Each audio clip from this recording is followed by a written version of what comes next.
ಪ್ರಮಾಣ ವಚನ ಸ್ವೀಕಾರ ಮಾಡಿ ಇನ್ನೂ ಖಾತೆಗಳ ಹಂಚಿಕೆ ಆಗಲಿಲ್ಲ ಸರ್. ಇವತ್ತಾಗಬಹುದು ಅನ್ನುವಂಥ ನಿರೀಕ್ಷೆ ಏನಾದರೆ? ನಿರೀಕ್ಷೆ ಇದೆ, ಇವತ್ತು ಎಲ್ಲರಿಗೂ ಆಗ್ಬೋದು ಅಂತ ನಿರೀಕ್ಷೆ ಇದೆ. ಜಿಲ್ಲಾ ಪ್ರವಾಸ ಮಾಡಿದ್ವಿ, ಬರ ಪರಿಸ್ಥಿತಿ ಹೇಗಿದೆ, ಸರ್ಕಾರ ವರದಿ ಇಲ್ಲ, ರೈತರು ವಿಶೇಷವಾಗಿ ಕರ್ನಾಟಕದಲ್ಲಿ ಆಮೇಲೆ ಧಾರವಾಡದಲ್ಲಿ ಅತ್ಯಂತ ಧರ್ಮ ಸಂಕಟದಲ್ಲಿದ್ದಾರೆ. ಧಾರವಾಡ ವಿಷಯಕ್ಕೆ ಬರಬೇಕಾಗಿದ್ದರೆ ಸುಮಾರು 96% ಬಿತ್ತನೆ ಆಗಿದೆ. ಸುಮಾರು 2,80,000 ಹೆಕ್ಟ್ರಿಗೂ ಜಾಸ್ತಿ ಬಿತ್ತನೆ ಆಗಿದೆ. ನಾನು ಸುಮಾರು ಎಲ್ಲ ತಾಲೂಕುಗಳಿಗೆ ಭೇಟಿ ನೀಡಿದ್ದೇನೆ. ಅಲ್ಲಿರ್ತಕ್ಕಂಥ ಸ್ಥಳೀಯ ಶಾಸಕರ ಜೊತೆ ಎಲ್ಲ ರೈತರ ಮುಖಂಡರ ಜೊತೆನೂ ನಾವು ಭಾಳಷ್ಟು ಬಹುತೇಕ ಹೊಲಗಳಲ್ಲಿ ಹೋಗಿ ಹೋಬಳಿ ವೈಸ್ ಕೂಡ ವೀಕ್ಷಣೆ ಮಾಡಿ ಬಂದಿದ್ದೇವೆ. ಮೇಲ್ನೋಟದಲ್ಲಿ ಭಾಳಷ್ಟು ಬೆಳೆಗಳು ಹಾನಿಯಾಗಿರ್ತಕ್ಕಂಥದ್ದು ಕಾಣ್ತಾ ಇದೆ. ಅದ್ರ ಜೊತೆಗೆ ಮಳೆ ಕೆಲವು ಜಾಗದಲ್ಲಿ ಬಂದೇ ಇಲ್ಲ, ಕೆಲವು ಜಾಗದಲ್ಲಿ ಮಳೆ ಬಂದಿದ್ದರೂ ಕೂಡ ಸರಿಯಾದ ಸಮಯಕ್ಕೆ ಮಳೆ ಬಂದಿಲ್ಲ. ಮೇಲ್ನೋಟದಲ್ಲಿ ಕೆಲವು ಹೊಲಗಳಲ್ಲಿ ಹಸಿರು ಕಂಡಿದ್ದರೂ ಕೂಡ ಒಂದು ಏನು ಬೆಳೆ ಬರಬೇಕಾಗಿತ್ತು ಆ ಥರದ ಬೆಳೆ ಅಲ್ಲಿ ಕಾಣ್ತಾನೇ ಇಲ್ಲ. ಮೇಲ್ನೋಟದಲ್ಲಿ ಹಸಿರು ಕಾಣುತ್ತೆ. ಇದು ನಮ್ಮ ಧಾರವಾಡ ಜಿಲ್ಲೆಗೆ ವಿಷಯಕ್ಕಾಗಿದ್ದರೆ ಅದೊಂದು ಹಸಿರು ಏನೋ ಬರಗಾಲ ಅಂತ ಕೂಡ ನಾವು ಘೋಷಣೆ ಮಾಡ್ಬೋದು. ಆ ಲೆಕ್ಕದಲ್ಲಿ ನಮ್ಮ ಧಾರವಾಡ ಜಿಲ್ಲೆ ಇದೆ. ಇವತ್ತು ಸನ್ಮಾನ್ಯ ಮುಖ್ಯಮಂತ್ರಿಗಳಾಗಿರ್ತಕ್ಕಂಥ ಡಿ ಕೆ ಶಿವಕುಮಾರ್ ಸಾಹೇಬರು ನಮಗೇನು ತಾಕೀತು ಮಾಡಿದರು, ಆ ಒಂದು ಅವರ ಆದೇಶದ ಮೇಲೆಗೆ ಅವರ ಒಂದು ಮಾರ್ಗದರ್ಶನ ಮೇಲೆಗೆ ನಾನು ವೈಯಕ್ತಿಕವಾಗಿ ಎಲ್ಲ ತಾಲೂಕುಗಳಿಗೆ ಭೇಟಿ ನೀಡಿ ಇವತ್ತು ಆಲ್ರೆಡಿ ಒಂದು ವರದಿಯನ್ನು ನಾವು ಅವಾಗಲೇ ತಂದಿದ್ದೇವೆ. ಆ ವರದಿ ಸರ್ಕಾರಕ್ಕೂ ಹಾಗೂ ಮುಖ್ಯಮಂತ್ರಿಯವರಿಗೆ ಒಪ್ಪಿಸ್ತಕ್ಕಂಥ ಕೆಲಸ ನಾವು ಮಾಡ್ತೇವೆ.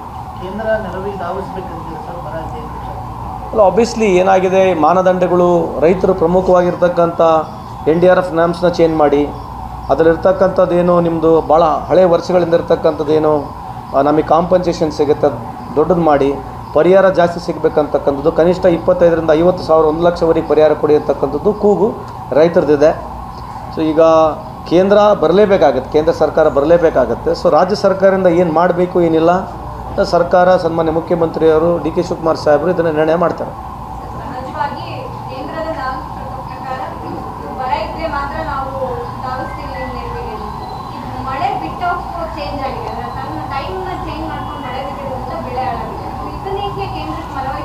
ಅಲ್ಲ, ಈಗ ಅದೇ ಹೇಳಿದ್ವಲ್ಲ, ಈಗ ಕೆಲವು ಜಾಗದಲ್ಲಿ ಮಳೆನೇ ಮಾನದಂಡನ ಅಥವಾ 75% ಬಿತ್ತನೆ ಆಗಬೇಕಂತ ಕೆಲವು ಮಾನದಂಡಗಳಿದ್ದಾವೆ. ಏನೋ ಬರಪೀಡಿತಾಗಿ ಘೋಷಣೆ ಮಾಡಬೇಕಂದ್ರೆ ಕೆಲವು ಕಂಡೀಷನ್ಸ್ಗಳಿದ್ದಾವೆ.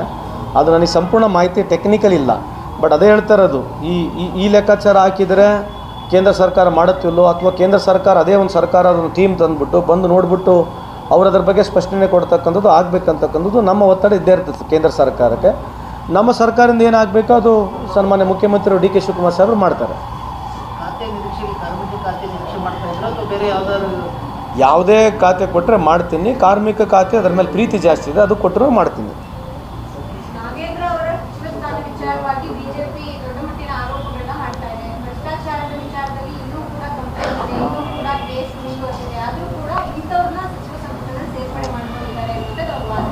ಭಾಳಷ್ಟು ಮಟ್ಟಿಗೆ ನಾಗೇಂದ್ರ ಅವ್ರ ವಿಚಾರದಲ್ಲಿ ಕ್ಲಾರಿಟಿ ಇದೆ ಅಂತ ನಾನು ಭಾವಿಸ್ತಾ ಇದ್ದೇನೆ.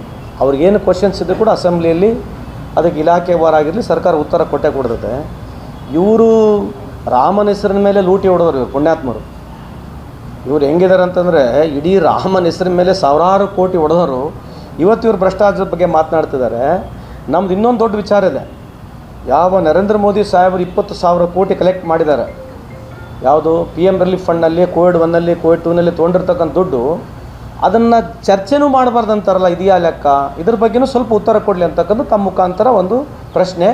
ಎರಡನೇದು, ನಾಗೇಂದ್ರ ಅವರ ವಿಷಯದಲ್ಲಿ ಸರ್ಕಾರ ಆಗಿರಲಿ ನಾಗೇಂದ್ರ ಅವರಾಗಲಿ ಸಮರ್ಪಕವಾಗಿ ಅದಕ್ಕೆ ಉತ್ತರ ಕೊಡ್ತೀವಿ ನಾವು.